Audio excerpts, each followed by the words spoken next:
हमने सुना है कि जिस कमरे में तस्वीरें या टीवी वगैरह हो तो इस कमरे में नमाज कबूल नहीं होती। क्या ये बात दुरुस्त है?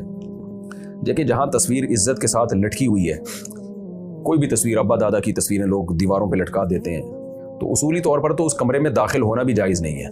सहाबा कराम से सही सनद से ये बात साबित है कि जिस जगह पे कोई तस्वीर होती थी वो जाते ही नहीं थे। और नबी सल्लल्लाहु अलैहि वसल्लम ने फरमाया, इन्नल मलाइकत ला तदखुलु बैतन फीहा सूरतु हयवानिन औ इंसानिन।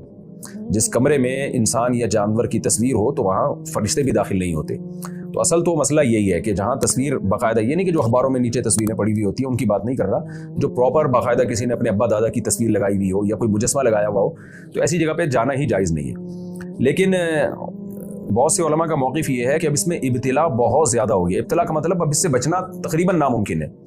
यानी इतना लोगों ने घरों में तस्वीरों का इस्तेमाल करना शुरू कर दिया है कि अगर आप इस अमल से इज्तिनाब करें कि किसी के ऐसी जगह पे जाए नहीं जहाँ तस्वीर लटकी हो, तो फिर बहुत ज़्यादा हरज है इसमें। तो कुछ अहकाम ऐसे होते हैं जो ज़माने के तग़य्युर से चेंज हो जाते हैं, क्योंकि शरीयत का मकसद उस अमल के रोकने से मकसद ये था कि वो गुनाह में लोग, उस गुनाह में लोग मज़ीद आगे ना बढ़ें, तो बाइकॉट इसलिए किया जाता था। अब तो इतना हो चुके हैं कि आपकी ज़िंदगी तंग हो जाएगी, आप यानी कहीं जा ही नहीं सकते, बहुत सारी जगहों पे अब तस्वीरें हैं।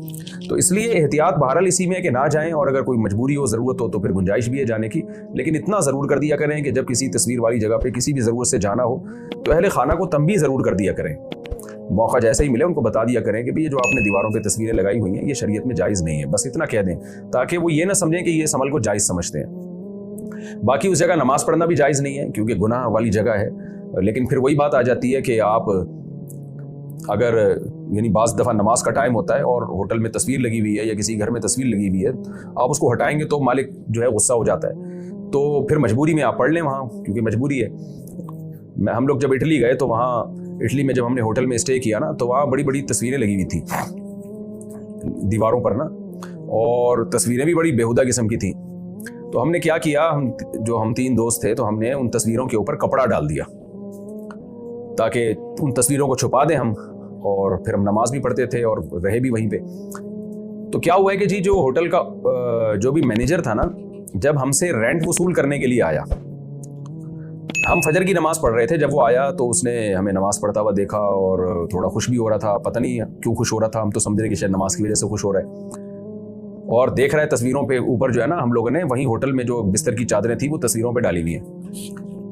अच्छा, नमाज के बाद मैंने उसको देखा तो मुझे कहता है यूं है ऐसे, वेल्डन कि यानी आपने गोया बड़ा। मुझे ऐसा लगा कि इंग्लिश भी नहीं आती थी उसको, वो इटली ज़बान इटालियन नहीं आती है उसको, तो इशारों से बात कर रहा था कि जी माशाल्लाह। मुझे ऐसा लगा कि हमें अप्रिशिएट कर रहा है कि आपने तस्वीरों पे जो है ना ये कपड़ा डाल के आप इबादत कर रहे हैं। तो हम तो बड़े खुश हुए, माशाल्लाह दी, कितना अच्छा गैर मुस्लिम होके भी हमें अप्रिशिएट कर रहा है कि आपने तस्वीरें छुपा दी। बाद में उससे मुझे, हमारे जो साथ थे अजमान भाई जो गए थे, तो झगड़े की आवाज़ आ रही है। मैंने कहा क्या कहानी है भाई? कह रहे हैं, ये कह रहा है ये तुम लोगों ने जो चादरें इस्तेमाल की है ना, बेड पे जो चादर पड़ी हुई है, ये चादर तुमने जो तस्वीर पे डाली है, तो इसका तुमने चादर इस्तेमाल जो अलग पर्पज़ के लिए की है, ये तो सोने के लिए थी, तो इसके अलग से किराया दो मुझे। तो मैंने कहा वाह वाह, तभी वो वेल्डन कर रहा है। तो अब आप देखो कि हम तस्वीर हटा के छुपा देते तो वो कितना गुस्सा होता और क्या करता हमारे साथ। तो जब इंसान प्रैक्टिकल लाइफ में आता है तो फिर उसको अपनी भी मजबूरियाँ भी पता चलती हैं, लोगों की मजबूरियाँ भी पता चलती हैं। तो उसूली तौर पर मसला यही है कि तस्वीर वाली जगह पे जाना भी जायज़ नहीं है और नमाज भी जायज़ नहीं है। लेकिन इब्तिला बहुत ज़्यादा है, लोग बहुत ज़्यादा इसमें मुब्तला है, तस्वीर साजी के जुर्म में। तो अब अगर आप अवॉइड करेंगे तो ज़िंदगी आप पे तंग हो जाएगी। अल-अम्रु इज़ा ज़ाक़ा इत्तसअ व इज़ा इत्तसअ ज़ाक़ा। फ़िक़्ह का एक कायदा है जो कुरान और हदीस से फ़ुक़हा ने निकाला है कि बाज़ चीज़ें ऐसी होती हैं कि जब उनमें हरज वाक़ होने लगा हो तो फिर शरीयत में उसमें गुंजाइश पैदा हो जाती है, और जब उसमें हरज ना हो तो फिर गुंजाइश ख़त्म हो जाती है।